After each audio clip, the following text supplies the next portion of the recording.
Bismillahirrahmanirrahim. Assalamualaikum warahmatullahi wabarakatuh. Waalaikumsalam Waalaikumsalam warahmatullahi warahmatullahi wabarakatuh. wabarakatuh. Baik, terima kasih yang sudah menjawab salam saya. Salam sejahtera bagi kita semua. Nggak perlu kenalan lagi ya, udah kenal ya. Saya Mas Adi, biasa dipanggil Mas Adi. Bagi teman-teman yang sekarang sedang menonton video ini selama durasinya 1 sampai 2 menit, itu hanya cuplikan semata. Tapi walaupun cuplikan, terasa seru ya. Bila ingin ikut kelas seperti ini secara intens, teman-teman di TikTok, teman-teman di Facebook, teman-teman di Instagram, boleh klik link yang ada di deskripsi. Di sana teman-teman bisa bergabung. Pada malam hari ini kita akan belajar bersama Bu Amelia tentu dengan butir-butir soal yang membuat kita akan lebih paham terkait bagaimana sih mudahnya mengerjakan soal hukum dan apa aja triknya supaya terbiasa. Langsung saja kita mulai dan kita persilahkan Bu Amelia untuk memulai kelas pada malam hari ini. Silakan Ibu. Iya, terima kasih sebelumnya kepada Mas Adi dari Lembaga Voko Indonesia. Izin saya sapa, selamat malam. Malam Malam, Bu. Selamat malam, dari Ibu. malam, Ibu. Ini Malam, dengan Bu. peserta yang samakah atau berbeda, Mas Adi? Sama Bu, peserta yang Sama. semalam, tapi ada Oke. tambahan beberapa orang yang masih baru. Ya, berarti untuk perkenalan saya skip ya, karena memang sudah Siap, kemarin. sudah Ya, kenalan kemarin. izin. Ya, ya, baik, Ibu-ibu semuanya, izin saya share screen ya. Jadi kita akan membahas 7 soal. Nanti ada beragam soal ya dengan tema yang berbeda. Ada kehamilan, persalinan, bayi baru lahir ya. Nanti akan kita bahas pada malam hari ini. Mungkin langsung ya, Mas Adi, kita next di soal nomor 1 atau ada tambahan lagi informasi? Siap.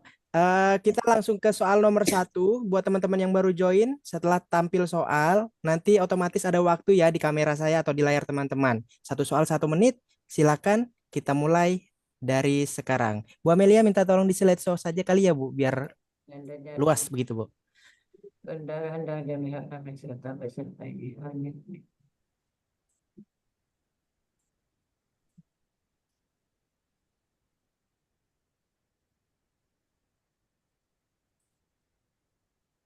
Ya, Bu Amelia boleh di slideshow saja Bu.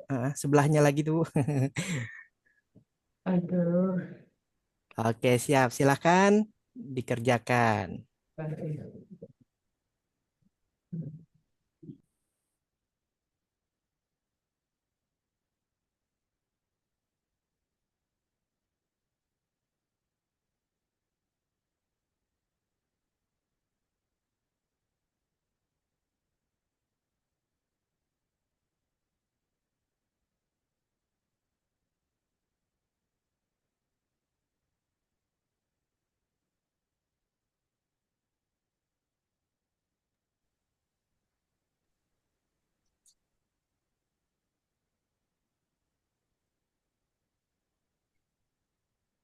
5 detik waktu terakhir.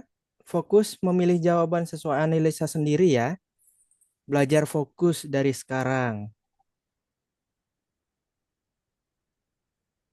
Oke, waktunya sudah habis. Masih kita tunggu yang belum menjawab. Teman-teman, waktu 1 menit itu anggap aja kita lagi ngerjain UKM beneran ya, supaya kita terbiasa pakai waktu. Nanti di layar pada saat teman-teman mengerjakan tryout maupun UKM juga keluar waktunya. Jadi supaya terbiasa, silakan ya. Kan Mas Adi juga tampilin timer tuh. Jadi silakan. Atau yang udah ketemu jawabannya sebelum 1 menit, lihat di detik berapa udah bisa menemukan jawaban. Terus kalau jawabannya sudah betul, nah berarti udah makin mantap. Menjawab dengan cepat tapi tepat. Begitu ya. Kalau gitu kita simak pembahasan soal yang pertama. Ini banyak banget yang jawab E. Semoga yang E betul berjamaah tapi beragam jawabannya. Kalau gitu silakan Bu Amelia dibantu pembahasannya. Ya, terima kasih Mas Adi. Kita bahas di soal nomor 1 ya. Ibu-ibu semuanya ada 3 option tadi saya lihat di kolom chat. Ada A, ada C, dan ada E option yang dipilih. Oke, kita bahas ya. Ya, untuk pertanyaan soal nomor pertama, berbunyi apakah asuhan yang paling tepat pada kasus tersebut? Nah, kita kaji ya di sini untuk kata kuncinya di mana ibu hamil 35 minggu, perdarahan dari jalan lahir, warna merah segar tanpa disertai dengan nyeri. Kemudian presentasinya bokong, belum masuk PAP, darah yang keluar membasahi sepertiga permukaan dan hasil USG plasenta menutupi sebagian jalan lahir. Ya, kalau kita melihat di soal nomor satu, diagnosisnya apa nih ibu-ibu semuanya? Diagnosisnya apa? Plasenta previa. Plasenta previa, Yes. betul Ya. sekali. Kalau di soal nomor satu, diagnosisnya adalah plasenta previa, ya, karena memang perdarahannya segar dan tanpa disertai dengan nyeri. Nah, kalau kita sudah tahu diagnosisnya, baru kita pikirkan nih asuhan yang paling tepat itu apa, ya. Jadi jawaban yang paling tepat, ya. Di option E, observasi pengeluaran pervaginam dan tirah baring. Itu adalah jawaban yang paling tepat. Nah, sekarang kita bahas ya. Jadi, plasenta previa itu adalah plasenta yang implantasinya tidak normal ya, sehingga menutupi seluruh atau sebagian jalan lahir. Dan plasenta itu sendiri itu merupakan organ yang terbentuk di rahim pada masa kehamilan. Penata laksanaan plasenta previa ini bertujuan untuk mencegah perdarahan ya, dan penanganan yang akan diberikan oleh dokter itu tergantung kepada kondisi kesehatan ibu dan bayinya. Kemudian usianya ya, kemudian posisi plasenta atau ari-arinya, kemudian tingkat keparahan perdarahan. Nah, pada ibu hamil yang tidak mengalami perdarahan atau hanya mengalami perdarahan ringan, itu biasanya dokter akan memperbolehkan ibu hamil itu melakukan perawatan secara mandiri di rumah, seperti banyak berbaring ya, jadi mengurangi aktivitas ya, terutama aktivitas berat, jadi hanya boleh melakukan aktivitas ringan saja. Kemudian menghindari olahraga, kemudian menghindari hubungan intim. Kemudian, bila ibu hamil itu mengalami perdarahan hebat apalagi berulang, dokter kandungan akan menyarankan agar bayi dilahirkan secepat melalui operasi sesar ya. Namun, jika usia kandungannya kurang dari 35 minggu, ya ibu hamil akan diberikan suntikan namanya kortikosteroid. Ini untuk pematangan parunya ya, pada janinnya. Nah, bila perlu, ibu hamil juga akan diberikan transfusi darah untuk mengganti darah yang hilang. Namun, di sini ibu hamil yang mengalami plasenta previa ya sebenarnya masih dapat melahirkan normal asalkan plasenta previa itu tidak menutupi jalan lahir atau hanya menutupi sebagian. Nah, di sini ya, jadi, tetapi jika plasenta menutupi seluruh jalan lahir, dokter akan menyarankan langsung dilakukan terminasi. Ya, observasi pengeluaran pervaginam dan tirah baring ini adalah option yang paling tepat. Kenapa? Karena kehamilan masih kurang matur. Ya enggak? Tadi usianya berapa? 36 minggu, ya kan? Kemudian kalau tirah baring itu bertujuan untuk mempertahankan kehamilan dan observasi pengeluaran perdarahan untuk memantau jumlah perdarahan yang keluar. Gitu ya, bunda-bunda semuanya. Jadi jawaban yang paling tepat itu adalah di option E, observasi pengeluaran pervaginam dan tirah baring. Oke, gitu ya. Mudah-mudahan bisa dipahami di soal nomor satu. Oke, jika memiliki pertanyaan silakan dicatat di buku catatannya. Yang jawabannya salah, makin paham ya setelah dijelaskan. Kita lanjut soal yang kedua.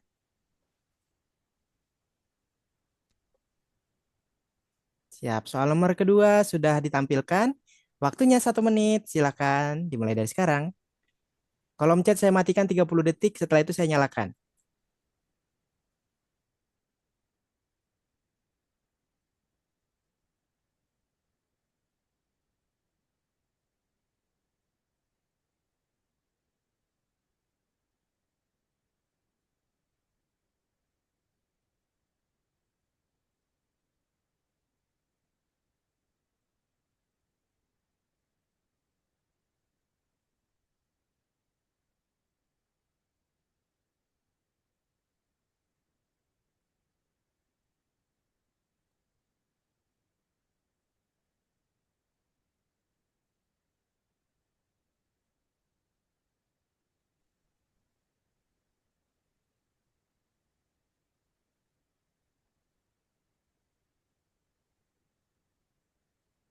5 detik terakhir.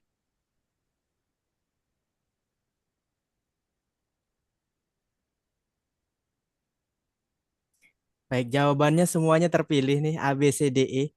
A, B, C, D, E semua Iya, terpilih. laris ya Mas ya. Laris manis. Sampai bingung nih jawaban yang paling banyak mana karena seling-seling ini. Tapi serunya begitu, Bu. Kalau udah Iya. beragam pada saat dijelaskan jadinya seragam begitu ya. Teman-teman yang belum menjawab tuh, lihat detiknya. Udah merah waktunya. -30 detik. Berarti udah lebih mengerjakannya dari 1 menit. Kalau satu soal ngerjain 2 menit, berarti berapa soal terbuang? Satu soal. Nah, jadi bayangkan kalau semakin lama mengerjakan soal hukum, berapa soal yang tidak dikerjakan. Dan apa faktor yang membuat Iya. mereka gagal? Yaitu lama untuk mengerjakan soal. Makanya terlatih dari sekarang. Silakan Bu Amelia. Oke, terima kasih. Ya, kita bahas di soal nomor 2 ya, Ibu-ibu semuanya. Untuk pertanyaannya, apakah penyebab keluhan sesuai kasus tersebut? Nah, sudah jelas ya kata kuncinya keluhan sulit BAB. Nah, ini adalah konstipasi yang dialami ibu hamil ya. Tapi kita lihat di sini untuk konstipasinya ini merupakan perubahan fisiologis yang dialami oleh ibu hamil ya karena memang nggak ada komplikasi apa-apa. Ya, kalau jawabannya A, suplemen zat besi, di sini kita lihat fokus tablet FE sudah tidak lagi dikonsumsi. Jadi jawabannya kurang tepat ya kalau suplemen zat besi. Ya, betul sekali memang kalau suplemen efek samping zat besi bisa mengakibatkan konstipasi. Akan tetapi kita jeli di soalnya ya, tablet FE kan sudah tidak lagi dikonsumsi. Jadi jawaban A kurang tepat. Kepala sudah masuk PAP. Ini juga enggak berhubungan ya terkait dengan kejadian konstipasi pada kehamilan. Kemudian kalau option C, penurunan reabsorpsi air dalam kolon. Enggak ada ya tanda-tanda dehidrasi di sini? Ibu-ibu semuanya? Enggak ada ya. Jadi jawabannya juga kurang tepat. Kemudian penekanan usus oleh pembesaran uterus. Nah, ini adalah jawabannya yang paling tepat itu di option D ya. Kemudian di option E meningkatkan motilitas usus karena efek progesteron. Ayo. Karena efek peningkatan progesteron itu bukan meningkatkan motilitas usus, akan tetapi memperlambat gitu ya. Jadi jawabannya E pun juga salah, ibu-ibu semuanya ya. Ya, jawabannya tadi sudah saya sampaikan ya, penekanan usus oleh pembesaran uterus ya. Kita bahas, jadi konstipasi atau sembelit pada ibu hamil disebabkan oleh beberapa faktor dan konstipasi ini merupakan perubahan fisiologis yang dialami oleh ibu hamil ya. Nah, faktor penyebabnya itu ada peningkatan hormon progesteron yang memperlambat gerakan usus. Jadi siapa tadi yang menjawab E? Itu bukan mengalami peningkatan akan tetapi mengalami penurunan motilitas ususnya gitu ya. Jadi jawaban E salah ya. Kemudian faktor yang lain adalah pembesaran rahim yang menekan usus. Nah, ini yang ada di option jawabannya ya. Kemudian dehidrasi yang mengerikan feses ya di soal nggak ada terkait dengan dehidrasi. Kemudian kurangnya asupan serat juga nggak ada ya terkait dengan konsumsi makanan yang dikonsumsi oleh ibu hamil ya.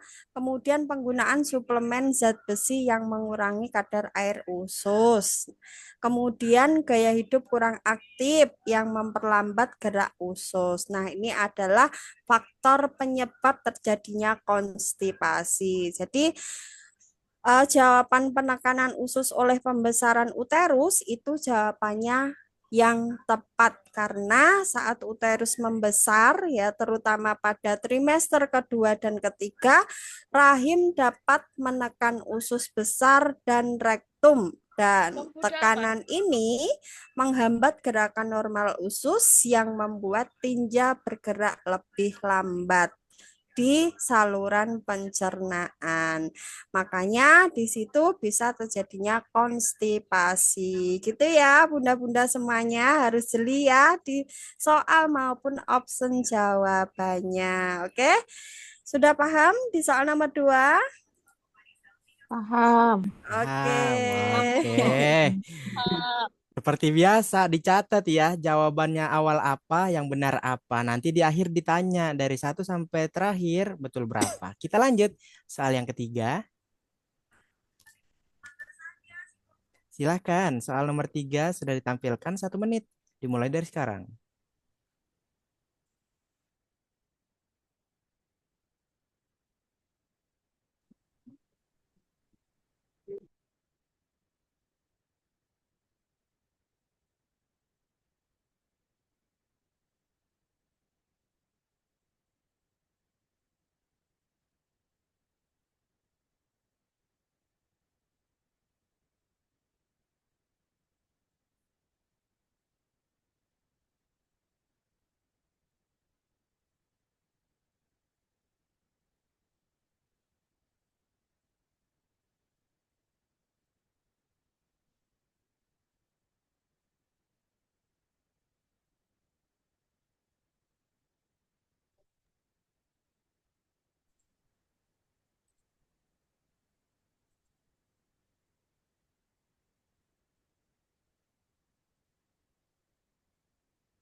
Baik, waktunya sudah habis. Jawaban sudah bermunculan B, C, D, E.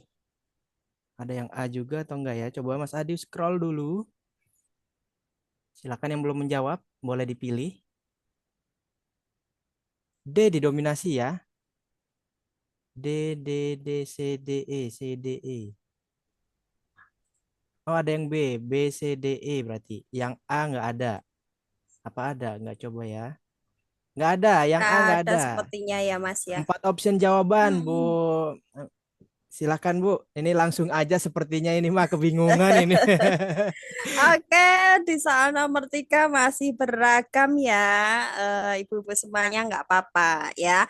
Eh, di soal nomor 3, pertanyaannya adalah tindakan apakah yang paling tepat dilakukan pada kasus tersebut. Nah, ini soal KPSP ya, tentang tumbuh dan kembang pada bayi dan balita ini sering keluar di UKOM ya. Ya, kita kaji kata kuncinya di sini ditemukan jawaban iya dari kuesioner pra-screening perkembangan atau KPSP berjumlah 8 dan bayi dalam kondisi sehat dan tidak ada keluhan. Sekarang saya tanya nih kepada ibu-ibu semuanya, kalau jawaban iya 8 itu masuk kategori apa, ibu-ibu? Meragukan, Bu. Meragukan, sesuai, atau penyimpangan? Meragukan. Meragukan, betul sekali ya. Itu jawaban dari meragukan kalau hasilnya 8 ya. Kalau hasilnya sesuai berapa nilainya? 9 sampai 10. 9 sampai 10, 9 betul sampai sekali. Kalau mengalami penyimpangan Hmm. kurang dari 6, betul Kurang dari sekali. 6. Ya, itu adalah patokannya ya. Jadi sekarang tindakan apa yang paling tepat dilakukan pada kasus tersebut kalau hasilnya si balita ini mengalami perkembangan yang meragukan ya. Jadi jawaban yang paling tepat itu adalah di option D ya, evaluasi KPSP ulang 2 minggu kemudian. Nah, sekarang kita bahas ya penata laksanaan anak berdasarkan hasil kuesioner KPSP ya. Bila perkembangan sesuai, ya, sesuai itu adalah jika nilainya adalah 9 sampai 10, ya, maka asuhan atau tindakan yang diberikan adalah ibu diberikan pujian dan memotivasi ibu agar tetap menstimulasi perkembangan dan pemeriksaan screening rutin setiap 3 bulan serta aktif di kegiatan posyandu. Gitu ya. Itu kalau yang sesuai. Kemudian kalau yang perkembangan anak meragukan ya, di mana hasilnya ya itu adalah 7 sampai dengan 8, maka asuhan yang diberikan adalah ibu diberikan petunjuk dan intervensi untuk menstimulasi perkembangan anak, dilakukan penilaian ulang KPSP 2 minggu kemudian. Jika hasil ulang jawaban iya, tetap 7 atau 8, maka kemungkinan ada penyimpangan. Nah, ini adalah jawabannya ya. Yang sesuai di option D ya, ini adalah alasannya. Kemudian kalau jika perkembangannya menyimpang, maka dilakukan rujukan ke rumah sakit ya. KPSP itu sendiri ya jadi instrumen untuk mendeteksi secara dini perkembangan anak ya, mulai dari usia 0 sampai 6 tahun. Gitu ya, Bunda-bunda, sekarang sudah paham ya? Jika perkembangannya sesuai apa? Meragukan apa? Penyimpangan apa? Gitu ya. Jadi nggak keliru lagi nih tentang KPSP. Gitu Mas Oke, Adi. siap. Baik Bu Amelia, terima kasih untuk pembahasan soal yang ketiga. Teman-teman, jika memiliki pertanyaan atau mengganjal di soal-soal tertentu, silakan dicatat ya di buku catatannya. Nanti kalau udah bertanya terus dapat jawabannya, silakan dicatat juga. Seandainya ada yang keliru, seandainya ada yang apa, diluruskan di akhir ya. Oke ya, supaya semuanya terbahas dulu soalnya. Silakan Bu Amelia, lanjut soal nomor 4. Sudah tampil soal nomor 4? 1 menit, silakan. Dimulai dari sekarang.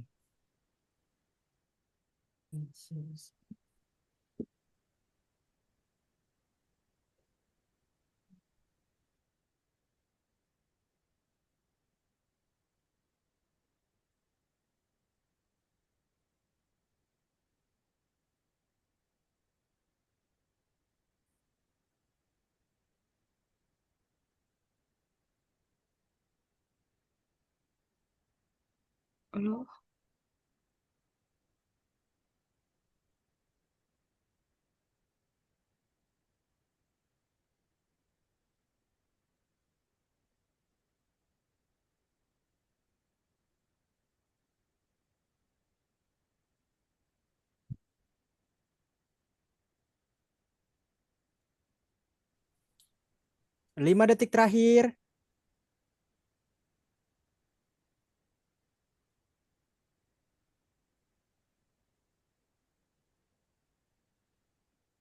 Oke, jawabannya yang sudah bermunculan ada B, C, C, C, masih B dan C, ada yang D. BC hampir imbang nih ya Mas, B dan C ya. Siap, Bu. Hampir sama nih, hampir seri. B sama C nih. B, C, B, C, B, C. Yang belum menjawab atau yang baru menjawab, coba lihat detiknya ya. Pokoknya dirasa-rasa aja. Aduh, saya kok jawabnya lebih dari 1 menit nih. Kenapa nih? Gitu ya. Silahkan. Pokoknya manfaatin pertemuan bimbel yang teman-teman sekarang jalani. Nah, untuk teman-teman yang ada di kelas Voko 2 yang periode ikut dari kemarin, bukan yang baru ya. Kelasnya malam ini terakhir. Jadi kalau mau lanjut, chat Mas Adi bilang mau upgrade gitu ya, mau lanjut ke kelas berikutnya. Baik, kalau gitu tanpa berlama lagi, silakan Bu Amelia dibantu pembahasannya. Oke, kita di soal nomor 4 ya. Masih semangat ya ibu-ibu semuanya. Ya, kita pecahkan kegalauan di soal nomor 4 ya. Ya, untuk pertanyaan yang diminta, apakah langkah awal yang dilakukan bidan sesuai kasus tersebut? Nah, ini adalah soal bentuk MTBS ya. Jadi kalau kita melihat di sini, kata kunci yang ditemukan demam, mendadak tinggi, terus-menerus ya. Kemudian sudah gelisah, sering muntah, kadang bercampur darah, dan terjadi perdarahan dari hidung. Untuk kata kunci lain, bintik-bintik perdarahan di kulit dan uji tourniquetnya positif dan sudah ada tanda-tanda shock ya. Kalau uji tourniquetnya positif itu kemungkinan diagnosisnya apa nih ibu-ibu semuanya? Diagnosisnya apa nih? Boleh ditulis di kolom chat diagnosisnya DBD, DBD. Oke, betul sekali ya. Diagnosisnya adalah DBD. Terima kasih responnya ya. Ya, sekarang kalau sudah tahu untuk diagnosisnya DBD, jadi sekarang tinggal menentukan langkah awal. Jika di situ sudah ada tanda-tanda shock, apakah langsung rujuk atau beri oksigen dulu atau beri paracetamol dulu? Ya, jadi jawaban yang paling tepat itu adalah di B ya. Beri oksigen 2 sampai 4 liter per menit dan baru segera beri segera cairan intravena sebelum dilakukan rujukan. Karena kan tadi sudah jelas ya di dalam soalnya sudah ada tanda-tanda shock ya. Nah, sekarang ini dari MTBS Ibu-ibu semuanya klasifikasi demam berdarah ya itu untuk penata laksanaannya jika ada shock ya beri dulu oksigen dan beri segera cairan intravena sesuai petunjuk ya. Jika tidak ada shock tapi sering muntah dan malas minum, beri infus RL ya dan perhatikan jumlah cairan oromatan. Kemudian jika tidak ada shock, tidak muntah dan masih mau minum, beri oralit ya. Kemudian beri dosis pertama paracetamol jika demam lebih dari batas normal baru dilakukan rujukan. Nah, itu adalah terkait dengan DBD. Tadi di soal sudah jelas ya kalau ada shock atau ada tanda-tanda shock berarti langkah awalnya yang diberikan beri oksigen dulu, infus dulu baru lakukan rujukan. Gitu ya, Bunda-bunda semuanya. Ya, oke, kita lanjut di soal selanjutnya ya. Baik, siap. Silakan. Soal yang kelima sudah ditampilkan 1 menit dimulai dari sekarang.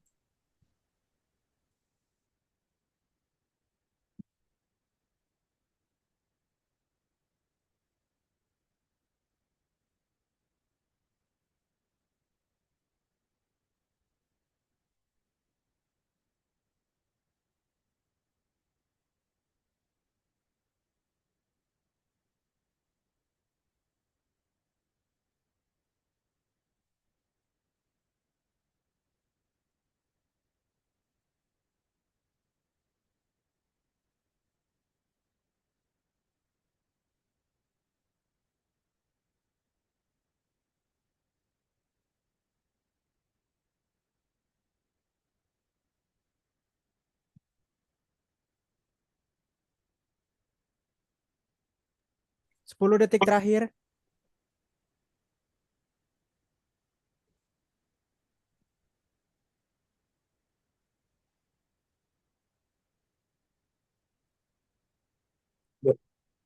Oke, jawaban yang sudah muncul ini ada B, C, E, B, C, E. Masih B, C, E, B, C, E. Sekali lagi ya teman-teman, Mas Adi sampaikan gambaran tryout, gambaran UKOM itu soalnya seperti ini. Ini baru gambaran bukan aslinya gitu ya. Jadi ayo silakan lebih teliti lagi, lebih dilatih lagi supaya nanti pada saat UKOM jadi terbiasa. Jangan terbalik nanti pas UKOM baru belajar, baru ngelatih. Jangan ya. Hati-hati uji cobanya di sini aja dulu. Iya, uji coba jebakan Batman-nya di sini dulu ya, Mas Adi ya. Atau gambaran dekatnya nanti pada saat tryout nasional nih. Semoga aja nilainya bagus semua, tapi kalau misalnya kurang bagus, nah itu perlu khawatir. Kenapa perlu khawatir? TO-nya aja kurang bagus, gimana UKOM-nya kan gitu. Tapi semoga semua yang ada di sini terlatih dan lulus 1 kali ujian. Kalau gitu Bu Amelia silakan dibantu pembahasannya. Oke, di soal nomor 5 ya, Ibu-ibu semuanya masih semangat dan masih beragam. Saya lihat di soal nomor 5 ya. Oke, kita pecahkan di soal nomor 5. Untuk pertanyaannya adalah apakah penyebab terjadinya peningkatan denyut jantung pada ibu sesuai kasus di atas? Kalau kita lihat di sini, ini ada indikasi komplikasi atau normal yang dialami ibu pada saat infartu kala 1. Mana Bunda? Normal ya? Oke, normal, Bu Lisa. Ya, normal, betul sekali. Karena memang keluhan kontraksinya teratur, sudah mengeluarkan lendir darah, Ibu mengatakan cemas dan khawatir terhadap persalinan. Nah, ini yang perlu kita jadikan kata kunci. Ya, kalau kita melihat dari hasil pemeriksaannya, semuanya masih dalam batas normal, akan tetapi nadinya sedikit tinggi ya Bu, 110 karena memang kondisinya cemas. Ya, nah, untuk kakak juga masih positif pembukanya 6. Bidan menganjurkan ibu untuk relaksasi nafas dalam untuk mengurangi kecemasan. Nah, sekarang penyebab terjadinya peningkatan denyut jantung pada ibu itu apa? Ya, apakah penurunan sekresi urin? Ada nggak berhubungan dengan urin di soalnya? Nggak ada. Peningkatan sekresi endorfin juga tidak tepat ya. Peningkatan sekresi katekolamin. Nah, ini adalah jawaban yang paling tepat itu di option C ya. Kemudian penurunan sekresi getah lambung nggak ada hubungannya sama lambung ya di soalnya, jadi jawabannya kurang tepat. Penurunan metabolisme selama persalinan juga kurang tepat. Nah, sekarang kita bahas ya di soal nomor 5. Ya, untuk pembahasannya, jadi proses fisiologis skala 1 dalam persalinan itu dapat mempengaruhi pada perubahan sistem kardiovaskuler itu jelas ya. Ibu merasa khawatir, ibu merasa cemas, pastinya di situ juga berefek terhadap sistem kardiovaskuler. Nah, pada setiap kontraksi berlangsung itu akan dikeluarkan sebanyak kurang lebih 400 mili darah dari urin dan masuk ke sistem vaskuler ibu yang akan berdampak pada peningkatan curah jantung. Ya, kemudian ibu bersalin akan beradaptasi juga terhadap nyeri sehingga rasa takut, rasa cemas, rasa khawatir itu akan meningkatkan aktivitas sistem saraf simpatis dengan terjadinya peningkatan sekresi katekolamin ya. Jadi adanya katekolamin ini akan mempengaruhi tonus otot di vaskulernya dan bisa meningkatkan tekanan darah.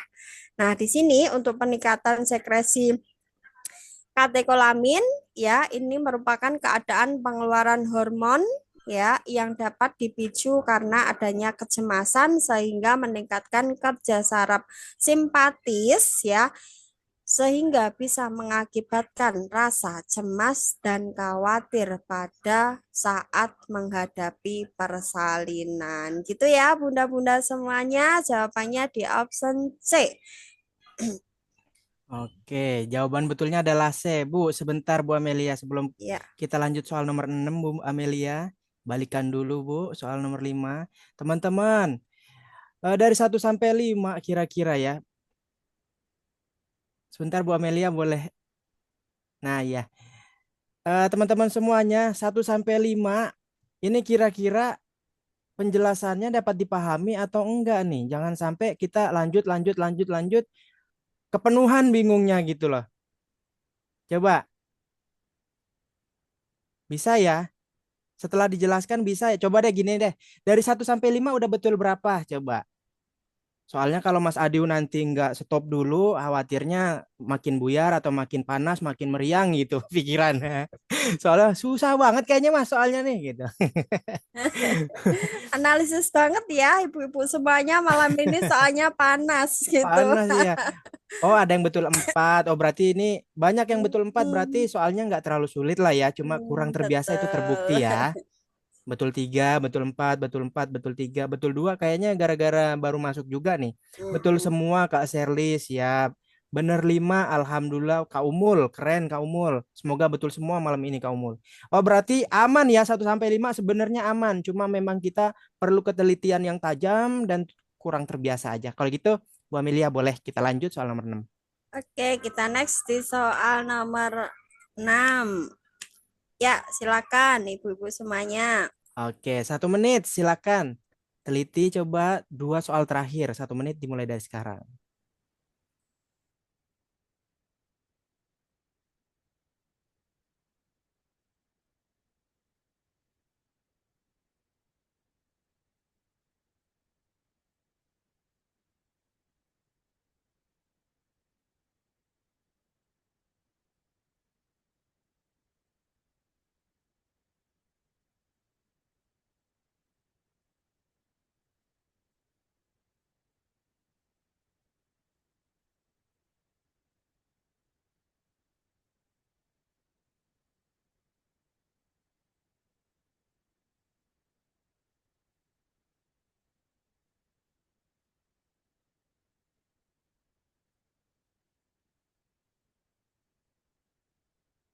10 detik terakhir.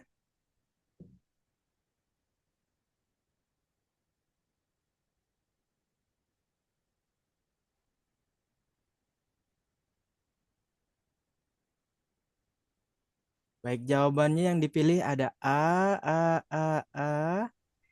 masih A. Terus sampai bawah tadi ada perbedaan jawaban, hanya satu orang kayaknya yang beda.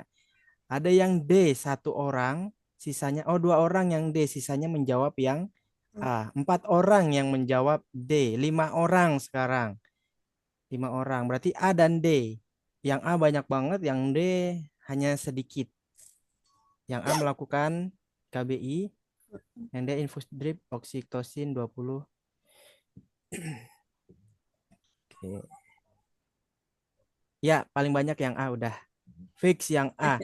Semoga jawabannya A betul semua ya. Kalau gitu silakan Bu Amelia, boleh dibantu. Oke, terima kasih. Nah, ini sedikit ini ya, hampir sama nih ya, sebagian besar jawaban dari bunda-bunda semuanya. Kita bahas ya di soal nomor 6.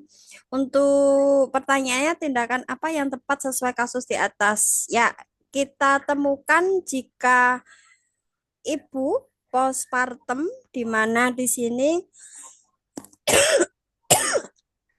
bayi sudah lahir, plasenta lahir lengkap ya, artinya sudah lahir, bidan segera melakukan masase uterus. Jadi sudah dilakukan masase uterus.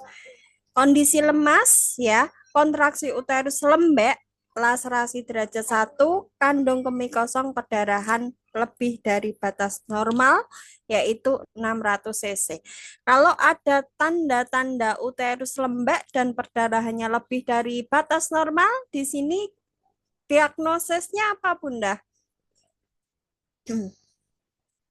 Oke, saya coba lihat nih di kolom chat, atonia uteri. Betul sekali ya, itu adalah diagnosis dari atonia uteri. Sebetulnya sudah pinter ya dalam menganalisis dan menentukan diagnosanya. Oke, kalau sudah tahu nih diagnosisnya apa, jadi kita tinggal menentukan tindakan yang paling tepat ya. Jadi kalau kasusnya atonia uteri, jadi jawaban yang paling tepat itu adalah di A ya, melakukan KBI. Itu ya jawabannya. Ya, sekarang kita bahas. Jadi atonia uteri itu adalah perdarahan postpartum yang dialami oleh ibu nifas ya. Tepatnya kurang dari 24 jam ya, termasuk perdarahan primer di situ.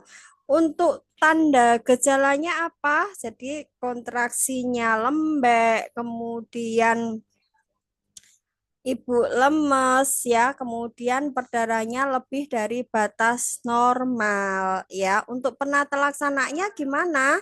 Jadi penata laksanaan oleh bidan untuk menangani kasus atonia uteri itu adalah melakukan masase segera. Tadi di soal sudah ya, melakukan masase ya setelah plasenta lahir, kemudian jika masih lembek maka dilakukan KBI. KBI belum berhasil, maka dilakukan KBE. Gitu ya, ibu-ibu semuanya. Jadi jawaban yang paling tepat setelah masas, jadi dilakukan KBI. Gitu ya, Bunda. Oke, Mas Adi. Oke, siap Bu Amelia. Terima kasih untuk soal yang keenam. Silakan soal terakhir kita coba bisa kerjakan. Coba nomor 7 bisa betul semua kayaknya nih. Silakan, 1 menit dimulai dari sekarang.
Oke, waktunya sudah habis. Jawabannya ada A, B, masih A, B, A, B, D.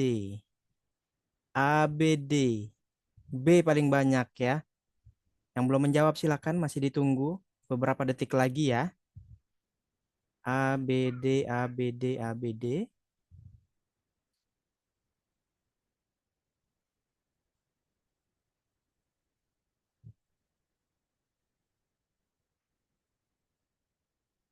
B paling banyak ya. B paling banyak ya. B. Meminta Oke, ibu untuk paling mendapat banyak apa nih Mas Adi di soal nomor terakhir?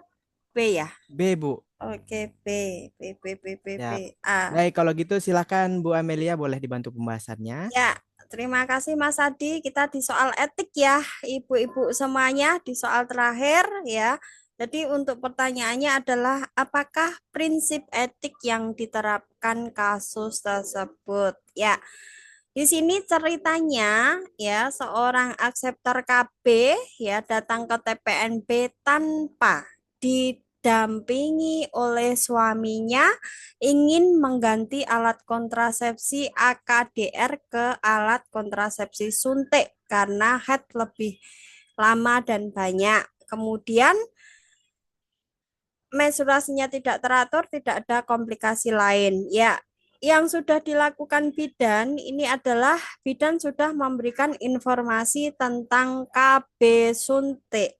Nah, prinsip etiknya gimana? Memberikan informasi tentang Alkon AKDR. Nggak perlu ya ini karena memang kan sudah pakai kontrasepsi AKDR dan ingin berganti suntik. Ya, jadi kalau diberikan informasi tentang Alkon AKDR tidak lagi dilakukan ya. Jadi jawabannya kurang tepat. Meminta ibu untuk menandatangani persetujuan tindakan. Nah, ini juga kurang tepat ibu-ibu. Di sini ada kata tanpa didampingi oleh suami. Nah, itu yang perlu kita jadikan kata kunci ya. Nah, jawaban B juga kurang tepat ya. Siapa tahu suaminya tidak mendukung ya, karena prinsip ber-KB itu adalah atas persetujuan kedua belah pihak ya atau pasutri. Melakukan pemeriksaan dalam sebelum dilakukan pemasangan. Nah, ini juga kurang tepat ya. Kemudian memberitahu ibu untuk membicarakan dengan suami terlebih dahulu. Nah, ini jawaban yang paling tepat karena sesuai dengan kata kuncinya, datang tidak didampingi oleh suami. Ya, kemudian kalau yang option E melakukan suntik KB sesuai permintaan pasien belum dulu dibicarakan dulu ya kepada pasiennya gitu. Itu adalah prinsip etik yang harus ditetapkan. Oke ya, jawabannya adalah di option D ya, ibu-ibu semuanya meminta dulu ya untuk membicarakan dengan suami terlebih dahulu. Kecuali kalau datangnya itu adalah berdua, itu bisa langsung dengan dilakukan tindakan gitu ya. Nah, itu merupakan prinsip kode etik bidan ya, sesuai dengan tindakan yang harus dilakukan. Gitu Mas Adi. Oke, siap Bu Amelia. Alhamdulillah 1 sampai 7 soal selesai sudah kita kerjakan, selesai kita menyimak pembahasan-pembahasannya. Nah, coba diketik dulu dari 1 sampai 7 betul berapa? Ini diawali Kak Lisa tuh. Kak Lisa dapat reaction 2 tuh. Betul 7 dia. Kak Mas nih betul 4, nggak apa-apa. Udah kompeten kalau soalnya cuma 7. Betul 5, betul 5, betul 5. Kak Lisa aja betul 7. Ada lagi, betul 5, betul 5, betul 4, betul 5, betul 6. Seperti biasa di akhir nanti ada absensi, jadi jangan sampai tidak absen sebelum keluar Zoom dan ada sesi tanya jawab. Benar 3 baru masuk soal nomor kelima. Oke Kak Dewi. Betul. Betul 4, betul 6, betul 5. Nah, sisanya nggak mau ngetik. Malu ah Mas, saya cuman betul segini Mas. Nggak apa-apa kan ini awal-awal kita ketemu. Baru kali ketemu sama Bu Amelia. Iya kan, belum ketemu dosen yang Iya. lain. Pokoknya nanti akan terbiasa. Pokoknya nanti yang ikut bimbel nih, yang udah belajar, sering baca soal, di tryout cuman senyum-senyum. Lihat aja kalau nggak percaya, senyum-senyum pasti. Kayaknya nih saya udah pernah lihat deh soal yang ini. Pasti ada kejadian seperti itu. Coba buktiin kalau nggak percaya ya. Oke, kalau gitu kita masuk ke sesi tanya jawab dulu ya. Barangkali ada teman-teman yang tadi udah catet pertanyaan-pertanyaannya, silakan. Siapa yang mau bertanya, raise hand dulu biar dinyalain mikrofon. Ada yang mau bertanya? Kak Risa, ini soalnya bakalan keluar gitu, Kak? Tidak. Tidak menjamin keluar, tapi kalau seandainya keluar ya alhamdulillah jadi bonus ya Bu Amelia. Berarti soalnya Bu Amelia yang di store Iya. ke pusat berarti lolos begitu. Alhamdulillah, alhamdulillah. Iya, yang penting gini Ibu-ibu semuanya prinsipnya. Jadi soal itu nggak mungkin sama akan tetapi landasan teorinya yang sama. Soalnya kan diplesetkan sedikit gitu. Oh kemarin saya sudah ikut foco materinya Atonia Uteri. Jadi mulai dari pengertian, tanda gejala, penata laksanaan. Oh sudah belajar di situ. Jadi enak gitu. Gitu. Siap. Nah, tadi Mas Adi bilang, ini saya perumpamaan gini. Tadi teman-teman kalau udah ikut tryout pasti senyum-senyum. Maksud Mas Adi tuh bukan soal ini pasti keluar. Nah, ini Mas Adi luruskan deh, takutnya ada yang berpersepsi seperti itu. Jadi, nanti pada saat teman-teman mengerjakan soal tryout maupun UKOM, seakan-akan memang pernah mengerjakan soal tersebut. Tapi sebenarnya bukan soal yang pernah kita kerjakan, tapi seperti yang disampaikan Bu Amelia, kriterianya seperti itu kurang lebihnya. Makanya kita seakan-akan pernah ngerjain soal itu. Tapi kalau ada yang persis plek ketiplek, kata alumni Voko sih kemarin ada yang persis plek ketiplek. Cuma jangan percaya. Kalau misalnya keluar ya alhamdulillah itu aja ya. Oke, kita masuk sesi tanya jawab Kak Joe. Silakan dinyalakan mikrofonnya Kak Joe. Sama Kak Rahmi ya, Kak Joe dulu. Kak Jo, silakan pertanyaannya. Ya, tanya Bu Amel. Ya, silakan Bunda Joe. Bu, kan tadi tuh Antonio Uteri. Nah, yang saya mau tanyakan itu solusio plasenta dan ruptur uterus. Itu apakah setiap terjadi solusio plasenta atau ruptur uterus itu akan keluar darah per vaginam atau tidak? Itu dia usia kehamilan 3 3 3 4 minggu. Lalu yang pertanyaan kedua, kortikosteroid mulai usia kehamilan berapa hingga berapa minggu? Itu menurut evidence terbaru. Itu aja Oke. sih. Terima kasih, Bu. Ya, Bunda Joe, karena itu diagnosisnya berbeda-beda, saya jawab di solusio plasenta dulu ya. Jadi kasus solusio plasenta itu terjadi kan di trimester akhir ya, terutama di trimester 3. Nah, bedanya dengan plasenta previa apa? Kalau dengan plasenta previa kan darahnya keluar segar ya. Kemudian tidak disertai dengan nyeri, itu adalah plasenta previa kata kuncinya. Tapi kalau yang solusio plasenta itu adalah darah yang keluar itu adalah merah kehitaman ya. Terus kemudian disertai dengan adanya rasa nyeri. Itu kalau di Solsio placenta. Itu ya. Kemudian kalau yang ruptur uteri, nah itu biasanya tanda gejalanya nyeri hebat karena memang terjadi robekan pada sebagian atau seluruh rahim selama kehamilan maupun persalinan. Gitu ya. Nah, biasanya ruptur uteri itu diakibatkan karena riwayat SC, kemudian paritas ya, kemudian jarak kehamilan yang terlalu dekat, misal seperti itu ya. Kemudian yang pertanyaan ketiga terkait dengan pemberian kortikosteroid itu kan digunakan untuk ini ya eh pematangan paru jika langkah terminasi itu dilakukan karena memang usia si ibunya hamilnya itu belum aterem. Jadi kurang dari aterem. Kalau lebih dari aterem itu tidak perlu dilakukan penyuntikan kortikosteroid. Jadi itu dilakukan sebelum usia aterem biar parunya itu mateng. Gitu ya, Bunda Joe, mudah-mudahan bisa terjawab pertanyaannya. Ya, bagaimana Kak Jo? Ibu-ibu mau nanya, berarti kalau solusio plasenta sama ruptur uterus itu harus keluar darah. Kalau nggak keluar darah, bukan itu. Kalau solusio plasenta keluar darah ya, baik sedikit maupun banyak tergantung ya. Nah, cirinya darahnya tadi kehitaman ya dan disertai dengan nyeri ya.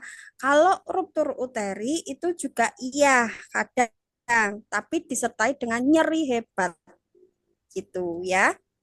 Ya, itu Kak Jo. Bu, terima kasih. Baik. Jadi teman-teman, selain kita belajar tips dan trik Ukom, kita juga jadinya mengulik materi yang mungkin pernah kita lupa ya. Atau Hmm. ada ilmu-ilmu baru, referensi-referensi terbaru, bisa jadi kita sharing di sini. Entah itu dari pesertanya ke atau malah dari dosennya gitu ya. Silakan ada lagi. Tadi Kak Rahmi nggak jadi nanya Kak Rahmi. Kak Jo saya turunkan tangannya ya, takut pegel ini naik terus ini. Mau nanya, Iya Kak Bu. Risa. Boleh Kak, silakan. Kak Risa silahkan Kak Risa. Gini, gini Bu, kalau misalnya perdarahan lebih dari kurang lebih 600 cc, terus uterusnya lembek kan, atonia uteri itu Ya, bakal menimbulkan shock enggak Bu? iya. Bakal perdarahan itu tidak semuanya menimbulkan shock jika segera ditangani, ya. Akan tetapi kalau sudah ada tanda-tanda shock, ya, berarti di situ kemungkinan sudah terjadi shock karena shock hemoragik itu adalah shock yang diakibatkan oleh perdarahan yang hebat. Gitu ya, Bunda? Bukan shock hipovolemik Bu. Sebentar, sebentar. Shock. Kalau perdarahan hebat setelah atonia itu shocknya shock hemoragik atau shock hipovolemik Bu? Oke, saya luruskan. Kalau shock hipovolemik itu adalah shock yang diakibatkan oleh banyaknya darah yang keluar. Boleh, berarti eh, akibat dari darah yang keluar berarti shocknya shock hipovolemik ya. Oh iya. Kalau shock hemoragik itu adalah sebuah kondisi di mana berkurangnya jumlah plasma ya yang disebabkan oleh hilangnya darah jumlah yang banyak ya atau mungkin dari trauma-trauma gitu ya. Oh iya, makasih Bu. Ya, ini ada dari Kak Kak, Lasmi. Kak Lasmi. Ini yang resen dulu Bu, Kak Rahmi, Kak Rahmi. Silakan Kak Rahmi dinyalakan mikrofon. Terkait Maaf, pemberian maaf, ini telepon. sama Mas Adi tadi saya terlempar, jadi Oh, baru masuk lagi. siap-siap Kak Rahmi, Oke, siap. silakan. Maaf Bu, di sini saya cuma mau tanya karena terkecoh dengan soal nomor 6 yang di mana Atoni dia sudah di dalam soal sudah ada tindakan melakukan massage terus. Yang saya patokan di soalnya itu keadaan ibu kaunya ibunya lemah, ibu mengatakan ibu sudah lemah, tensinya cuma 80. Jadi yang saya pikirkan berarti harus memang infus Hmm. dan divoksi. Karena di ke atonia utri dengan ibu mengatakan lemas memang harus melakukan KBI, tapi di dalam SOS juga ada tindakan masasi uterusnya. Jadi saya terkecoh dengan keadaan imun ibu dan tekanan darah ibu yang Oke, sedang. ya. Mohon penjelasannya Bu. Oke, ini sebetulnya pengecohan soal saja ya Ibu Rahmi ya. Kalau di sini kan sudah dilakukan massage uterus ya. Jadi kan massage uterus sudah tidak lagi diperlukan. Jadi tindakan apa KBI? Nah, nanti dari infus drip oksi atau apa itu kan sudah masuk di rangkaian KBI. Jadi jawaban yang paling tepat ya KBI ya. Karena memang di sini tindakan kecuali kalau tindakan lanjutan ya. Nah, itu baru ya step-stepnya.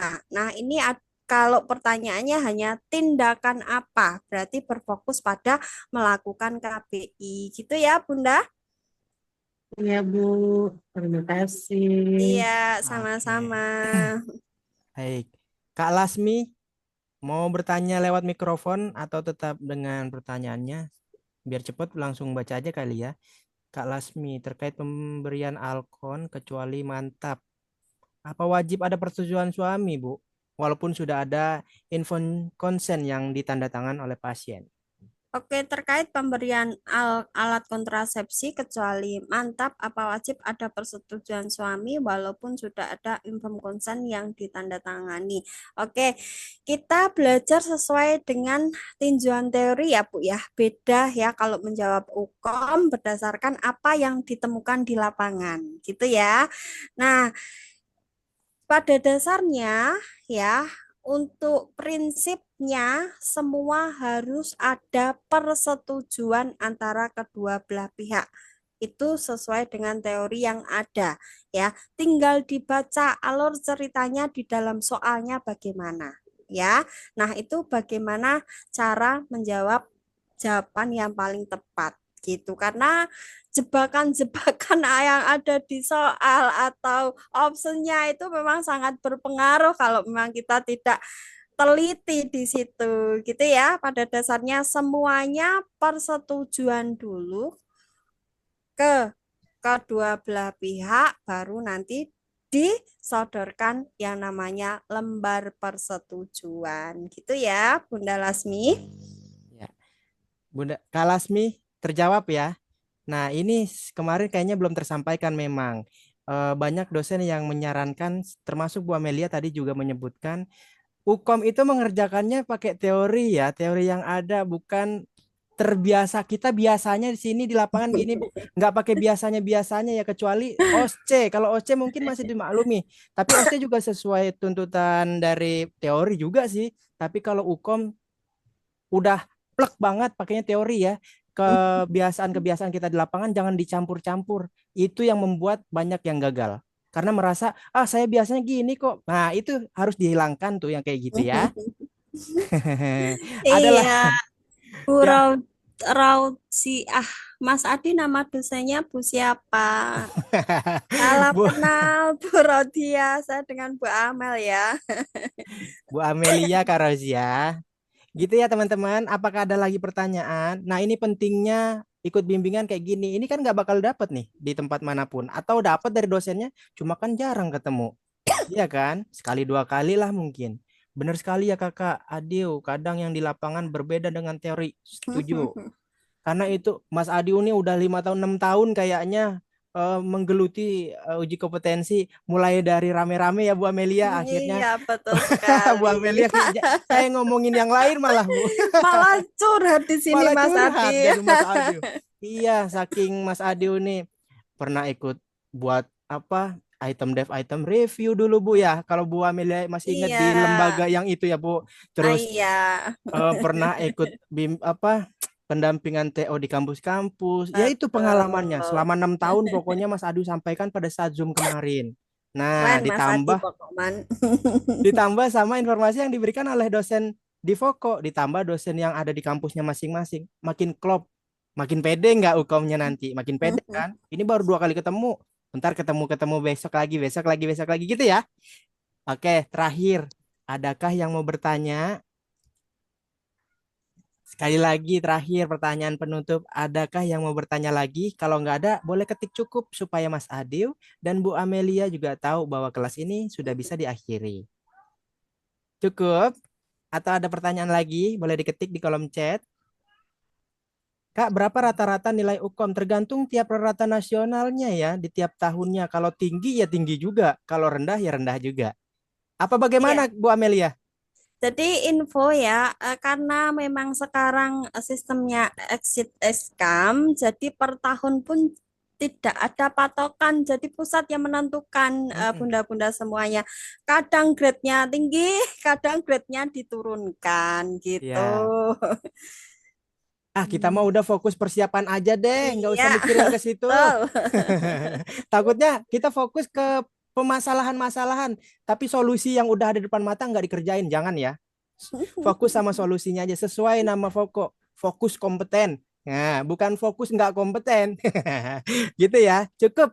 Oke, kalau cukup, Mas Adi harap teman-teman memahami materi yang sudah disampaikan Bu Amelia, dan harapan Mas Adi juga teman-teman tidak hanya ingat pada saat bimbingan, tapi diingat sampai nanti UKOM, catatannya jangan sampai dibuang, jangan sampai dijadiin bungkus gorengan dan lain sebagainya, disimpan, nanti dibaca lagi di akhir. Kalau gitu, Bu Amelia boleh mengakhiri kelas malam ini dengan closing statement-nya. Oke, izin saya closing statement ya, dibantu YSS-nya juga ya, seperti kemarin dengan closing statement yang berbeda. Jadi tidak ada kata terlambat untuk belajar ya, perubahan terjadi karena kita mau belajar. Lulus UKAM 2025 bersama Foke. Yes, Yes, yes, yes, yes, yes. yes. Oke, Bunda. Amin, amin, amin. Baik, Bu Amelia, terima kasih atas ilmu, tenaga, dan pikirannya pada malam hari ini. Semoga Bu Amelia diberikan kesehatan selalu, dan ilmu yang diberikan ke kita berkah menjadi penyelamat Bu Amelia nanti di akhirat. Kalau gitu, Bu Amelia, boleh meninggalkan Zoom untuk istirahat. Ya, sekali lagi terima kasih Mas Adi. Mohon izin pamit. Terima kasih Bunda-Bunda. Selamat malam. Selamat malam. Selamat malam, Baik, Bu. Terima kasih. ayo Bunda-Bunda semuanya, apakah ada yang belum absen? Yang belum absen silakan ya. Oh iya, tryout udah di minggu depan. Baca deskripsi grup masing-masing ya. Tryout udah minggu depan nih. Baca deskripsi grup masing-masing. Oke? Saran Mas Adi mah dari sekarang. Jangan nunggu deket. Takutnya belum sampai soalnya. Oke ya, bunda-bunda semuanya ya. Absennya linknya mana, Mas? Nih saya kirim ulang. Silahkan. Saya kirim ulang ya. Tuh. Absen nggak bisa dibuka, Mas. Kak Titin itu udah saya kirim ulang nih. Saya kirim pribadi ke Kak Titin. Tuh.